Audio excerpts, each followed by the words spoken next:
On a January morning in 1916, Hetty Green died in a rented apartment in Hoboken, New Jersey, in the middle of an argument with her housekeeper over the price of a bottle of milk.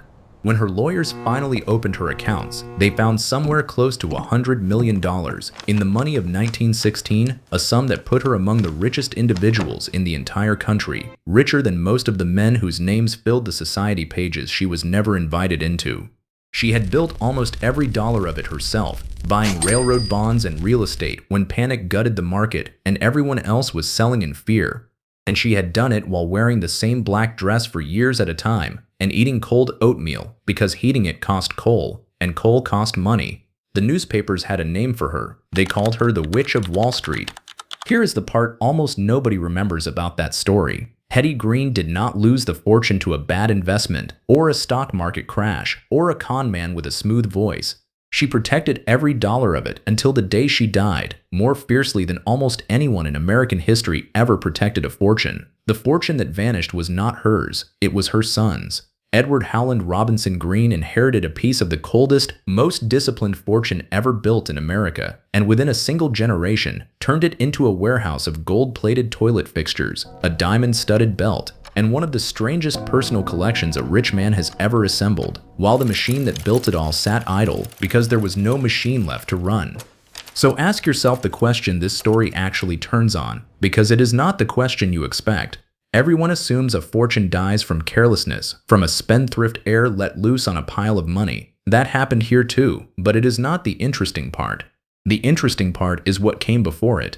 Because Hetty Green did not fail to teach her son the value of a dollar, she taught him almost nothing else. And it turned out that teaching a child to fear spending is not the same thing as teaching a child to build. One produces a miser. The other produces a machine. Hetty Green raised a miser, and when a miser is finally handed the keys, with no machine underneath him, and no instinct for anything except its opposite, he does not save the fortune, he detonates it. To understand what her son inherited, and what he never learned, you have to understand the woman first, because everything about Ned Green's collapse is the photographic negative of his mother's rise. Henrietta Howland Robinson was born in 1834 into a New Bedford whaling fortune, the kind of money that came from harpoons and blubber and ships gone for years at a time chasing whales across the Pacific. Her family were Quakers, plain in dress and unsentimental about money, and her father, seeing something sharp in her that he did not see in anyone else, began reading her the financial pages of the newspaper when she was a small child, before she could properly write her own name. By the time she was a teenager, she was her father's own bookkeeper. And by the time she inherited, in stages, across the 1860s, she came into a fortune of roughly $6 million, the equivalent of well over $100 million today. Here is what she did with it, and it is the whole engine of the story. She did not build a company, she did not manufacture anything, or found a bank with her name on the door. Hetty Green's machine was something quieter and, in its own way, far more ruthless. She became a private lender of last resort, a one-woman central bank for a country that did not yet have one. When panics hit in 1873, in 1893, in 1907, and banks across New York seized up in fear, Hetty Green had cash sitting ready, in gold, in bonds, in cold hard reserve, and she lent it out at hard terms to institutions that had nowhere else to turn. She held New York City's own debt during a crisis, when the city itself could not find a buyer. She was, in the truest sense, a machine built entirely from discipline, patience, and the willingness to say no to every comfort a fortune of that size could buy.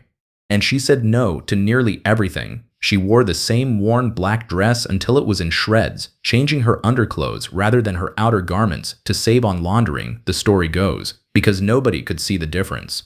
She moved apartments constantly, city to city, town to town, specifically to dodge state tax assessors who could not pin a permanent address on her long enough to bill her. She rode the trolley instead of hiring a coach. She ate cold food, the story goes, rather than pay to heat it.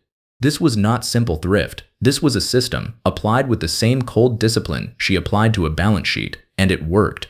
By the time of her death in 1916, Hetty Green was, by most accounts, the richest woman in the United States. A fortune built from a whaling inheritance into one of the great personal treasuries in American financial history, entirely on her own hand. Now here is where the story turns, because Hetty Green did have an heir, a son, Edward Howland Robinson Green, known to everyone as Ned, and Ned Green's childhood is the hinge this whole story swings on. When Ned was a boy, he injured his leg in a sledding accident. His mother, true to the discipline that built her fortune, refused to pay for a proper doctor and instead brought him to a free clinic for the poor, disguising their identities so the doctors would not know they were treating the child of one of the richest women in America and charge accordingly. The delay in proper treatment, the story goes, let the injury worsen for years until the leg eventually had to be amputated. Her own son lost a limb, in part to his mother's refusal to spend money on him. That is not thrift anymore. That is a fortune's discipline turned into a weapon against the very heir meant to carry it forward. Think about the lesson a child learns from that. Not spend wisely, not build something that lasts. The lesson is, money is dangerous, spending is punished, and love is measured in what is withheld rather than what is given. Ned Green grew up inside a fortune he was forbidden to touch, watched by a mother who treated every expense as a moral failure, and when he finally came into money of his own, in his 30s, after decades of being told no, something in him did not learn moderation. It did the opposite. It broke completely in the other direction. This is the fairness paradox turned upside down. In the Vanderbilt story, in the Post story, the founders were too generous, splitting a fortune out of kindness until it thinned to nothing. Here the founder was too withholding, and the heir spent the rest of his life proving, dollar by absurd dollar, that he had escaped her. You might assume, hearing all this, that the lesson is simply spend less, save more, and the fortune survives. Hetty Green did exactly that, more completely than almost anyone in American history, and it made no difference at all once she was no longer there to enforce it herself. The lesson was never about how much you spend. It was about whether you build something that keeps working without you. Once Ned Green had money of his own, and once his mother was finally gone in 1916, the floodgates opened, and what came out is one of the strangest spending sprees in American history. He built an estate on Round Hill in South Dartmouth, Massachusetts, with a mansion, an airfield, and a radio tower, and he had the bathroom fixtures in his yacht plated in gold. He kept a private harem of chorus girls and showgirls at his estate, the story goes, showering them with jewelry and cash. He commissioned a diamond-studded chastity belt as a gag gift, and he became one of the most obsessive collectors in American history, amassing rare coins, rare stamps, one of the finest philatelic collections ever assembled by a private citizen, purchased not as an investment but as a compulsion, a man buying and buying and buying, as if spending itself were the whole point, the thing his mother had denied him for 40 years.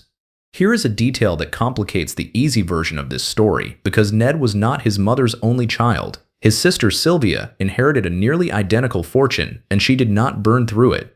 Sylvia was, by every account, as tight-fisted as her mother, marrying a man of modest means and insisting he sign one of the earliest prenuptial agreements in American history to protect the family fortune from his hands rather than the other way around. Sylvia guarded her inheritance her whole life, and when she died in 1951, she left the largest share of her estate to charity, a fortune that funded hospitals and schools for decades after. Same mother, same discipline, same fortune split down the middle. One child rebelled against the withholding and spent himself into a legend of excess. The other absorbed it completely and became her mother's mirror. The lesson is not that miserliness always fails. It is that miserliness is not a system, and a system is the only thing that survives being handed to more than one person. And here is the detail that keeps this from being a simple morality tale about a foolish son. For a stretch of years, Ned Green actually ran something real. He took control of a small failing line called the Texas Midland Railroad, and for once in his life, he behaved almost exactly like his mother, running it with real discipline, turning it into one of the most punctual, best-maintained short lines in the American South, profitable in an era when plenty of small railroads went under. For a moment, it looked as though the son might have inherited the machine instinct after all, not the miserliness, but the underlying competence that built it. But Ned never scaled that instinct into a structure the way the DuPonts or Rockefellers did. The railroad stayed a hobby, a single well-run toy alongside the yacht and the chorus girls and the stamp albums, never the center of a rebuilt fortune, never something built to outlast him. Competence without a system to house it is still just a habit. Here is the mechanism underneath all of it, the invisible law this story is really about. Hetty Green's fortune was never a company. It was never a factory, a railroad, a brewery, anything that produced something and could be handed down as a working machine the way the DuPonts handed down Christiana Securities, or the way the Rockefellers handed down a family office built to run money as an institution. Hetty Green's fortune was a single, ruthless personal discipline, operating entirely inside one woman's head. There was no system to inherit. There was no company with a board, no trust with a mandate, no structure that would keep functioning after she was gone, because the entire engine was her judgment, her nerve, her willingness to say no. When she died, the discipline died with her, and all that was left for her son was the pile of money, with none of the machine that built it. Compare that to the families who lasted. The DuPonts built Christiana Securities specifically so that control of the company would not depend on any single person's personality, generation after generation.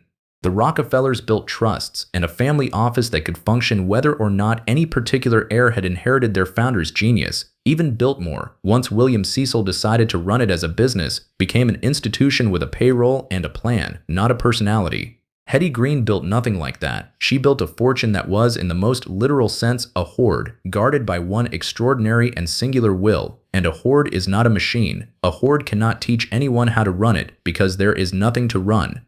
There is only the pile and the discipline required to protect it, and discipline, unlike a trust document or a holding company, cannot be inherited. It can only be modeled, or in Ned Green's case, rebelled against. Now look at a family that faced the same trap and did the opposite. In the very same era, the Rockefellers were, if anything, even wealthier than Hetty Green, and John D. Rockefeller was, by most accounts of the people who knew him, nearly as careful with a dollar as she was, famous for tracking his own household expenses down to the penny. Even as Standard Oil made him the richest man alive. But Rockefeller did something Hetty Green never did. He built an actual institution around the discipline, a family office, formal trusts, philanthropic foundations with professional staff and clear mandates, so that the values he held did not depend on being personally present to enforce them. His heirs did not have to guess what he wanted.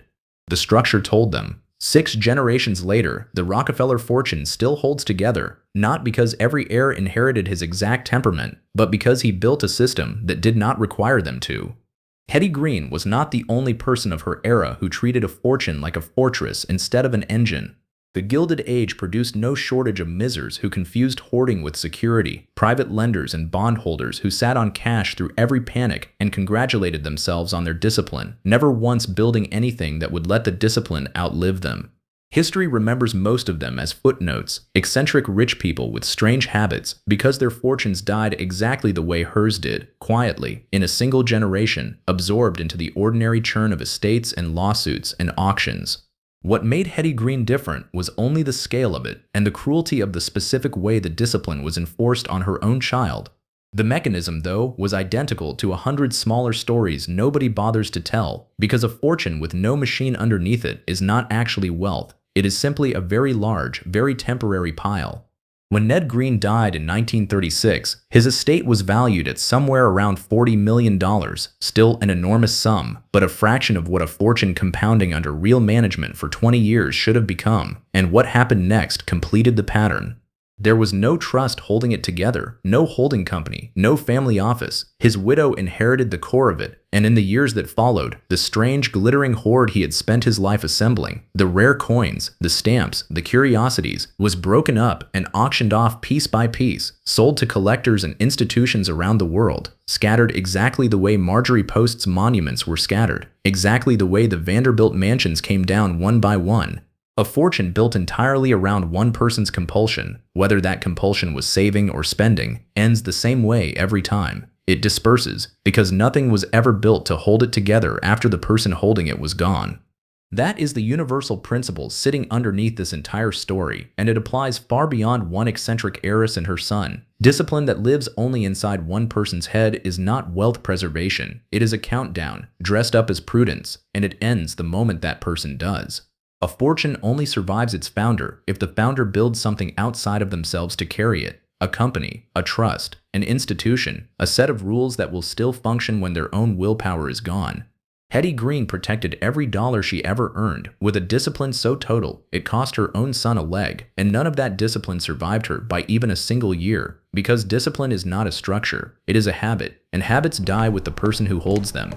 So think back to where we started, a woman arguing over the price of milk while sitting on $100 million, and her son, a generation later, plating his yacht's toilets in gold. It looks on the surface like the opposite of every other story in this series, a spendthrift heir undoing a disciplined founder. But it is the same lesson wearing a different coat. Marjorie Post built monuments and no machine. The The Vanderbilts split their machine until it vanished. Hetty Green built no monuments, no machine, nothing but a private, personal, unrepeatable act of will, and called it a fortune. It was never a fortune. It was a performance, brilliant while she was alive to perform it, and worthless the instant the curtain fell. The machine is not the money. The machine is what still runs the money after you have let go of it, and almost nobody ever builds one.